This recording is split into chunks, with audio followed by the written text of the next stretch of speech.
Week 3 Readings Presentation Video, presented by Elias Heestand and Melanie Gutierrez.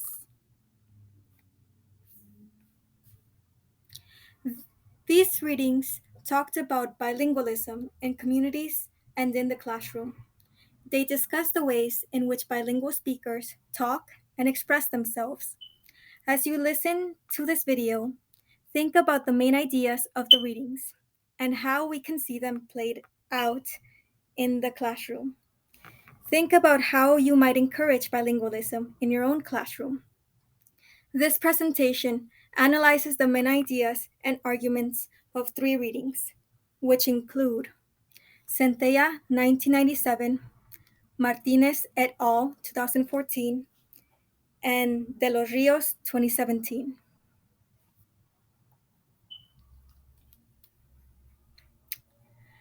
Growing up bilingual, Puerto Rican children in New York. In New York, the Puerto Rican community have developed a language known as New York Spanish, which combines elements from English and Spanish into a unique spoken form.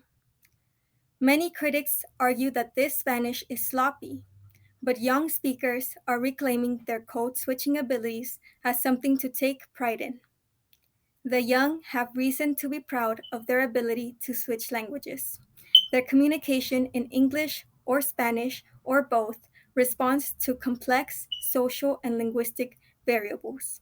Centella, 1997. As you have already read, the bilingual Puerto Rican community in New York have developed their own form of Spanglish. The way they speak is intrinsically ingrained in them through their daily communication with people in and out of their communities. Their unique form of code switching relies on factors which Centella has outlined in her article. Let's examine these factors and see how they dictate the ways in which people communicate with each other.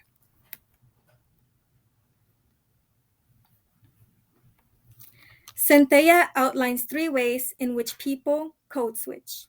They are as follows: footing, clarification and/or emphasis, and crutch-like code mixing. In footing, people either use realignment or appeal control. Realignment is when they stray from their frame of thought to start a new conversation topic or relay what was said in a different language. Appeal control is used to direct the addressee's behavior so that they pay close attention and follow what the speaker is now saying. The second way is called clarification and/or emphasis. This entails switching to a different language in order to give emphasis and make clear what the speaker has already said in the other language. Much like how a monolingual would repeat themselves to help the addressee understand what they are saying, the bilingual speaker repeats themselves, but in the other language. The final way that is shown is called by Centella crutch-like code mixing. This is shown by bilingual speakers whenever they are unable to remember or do not know the switched word or words, so they speak them in the other language. They can also use substitution words like deso, meaning what's it, to help them relay meaning within context.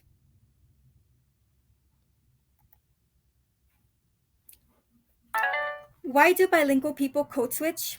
Quite simply, it shows how they are part of the bilingual community. They are part of both worlds, and they show an understanding of the linguistic circumstances they find themselves in so that they can communicate effectively with members of their community in a natural manner. Their code switching was a way of saying that they belong to both worlds and should not be forced to give up one for the other. Centella, 1997.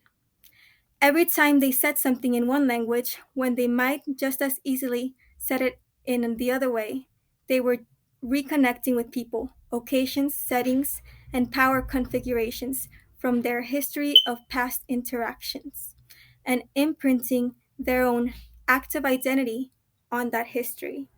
Centella, 1997.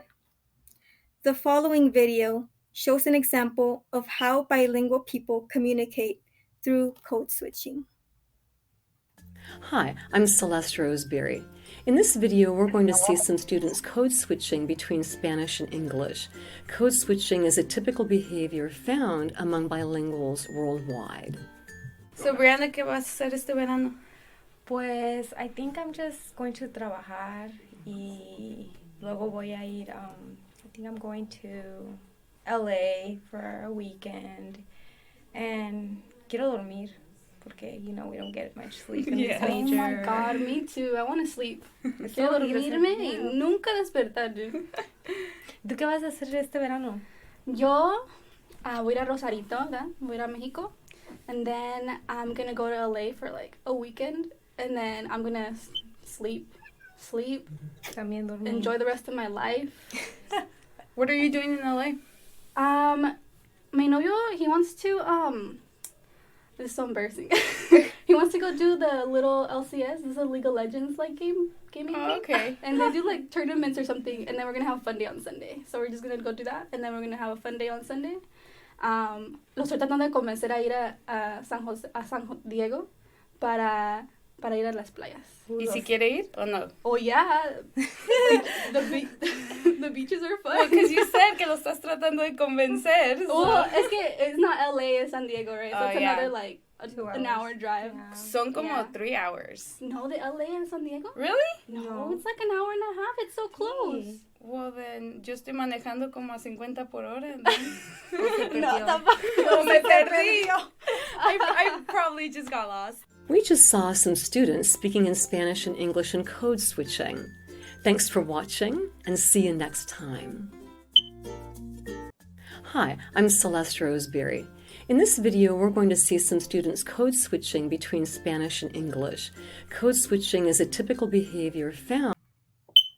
Linguistic purism is the belief that one form, variety of a language is pure or of higher quality than other varieties. It's an ideology which is in direct disagreement in the ways that languages function. It says that there is only one correct way to speak a language and undermines the intellect of code switching bilingual people by claiming that their language is wrong, sloppy, and impure. Because of this belief, many dual language programs discourage the natural and beneficial way in which bilingual people speak within their communities. More serious than confusing code switching with loans is the charge that code switching represents language deterioration. Centella, 1997. In many dual language programs, however, the approach to promote bilingualisms involves a policy of language separation that discourages students and teachers from mixing languages. This emphasis derives from second language acquisition, which has historically conceptualized bilingualism in monolingual terms. The pluralization of monolingualism. Martinez et al., 2014. Ms. Quixote's views on her students reflected ideas of linguistic purism, that her students code switch due to lexical gaps, which Centella, 1997, has called crutching. She expected more proficient bilinguals to speak a pure version of Spanish or English, even though research has shown that proficient bilinguals code switch more and in different ways than less proficient bilinguals.